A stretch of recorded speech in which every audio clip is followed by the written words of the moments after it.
அதுல 18ஆம் வசனத்துல ஒரு வார்த்தை இருக்கிறது, இனி பாவத்தின் நிமித்தம் பலி செலுத்தப்படுவது இல்லை. நீங்களும் நானும் பாவம் செய்தா அவர் ஏற்கனவே பலியாகி விட்டாராம். இனி பாவத்தின் நிமித்தம் பலி செலுத்தப்படுவது இல்லை என்ற வார்த்தை என்னை அப்படியே கொஞ்ச நேரம் நிறுத்தி விட்டது. பழைய ஏற்பாட்டின் காலத்தில் எப்படி நடந்தது? ஒவ்வொரு பாவத்திற்கும் அவர்கள் பலி செலுத்தி பரிகாரம் தேடினார்கள். இதில் நம்ம நல்லா யோசிச்சு பார்க்கலாம். பணக்காரன் எவ்வளவு பாவனாலும் செய்வான், அப்படிதானே? பாவம் செஞ்சுட்டு வந்து பலி செலுத்திடுவான். பலி செலுத்தினோடனே பாவம் நிவர்த்தி ஆயிரும், அதோட சரி.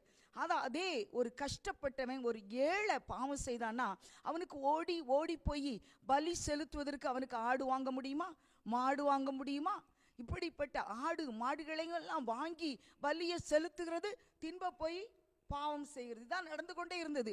இதுலயே நீங்க பார்த்தீங்கன்னா அங்கே ஒரு இடத்துல அழகா சொல்லுது, 11ஆம் வசனத்துல, ஒரே வித பலிகளை அநேகம் தரம் செலுத்தி வருகிறவனாகும் ஆசாரியன் நிற்பான் என்று எழுதப்பட்டு இருக்கிறது.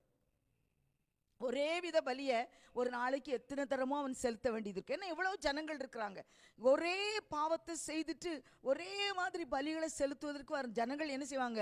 வந்து நின்று கொண்டே இருப்பார்கள். அப்போ அந்த ஆசாரியனுக்கு உட்கார்றது கூட நேரம் இல்லை, பலி செலுத்தி கொண்டே இருக்கணும். பாவம் செய்கிற ஜனங்கள் வந்து வரிசையில் நின்று பலி செலுத்த செலுத்த அந்த ஆசாரியன் நிற்பான்.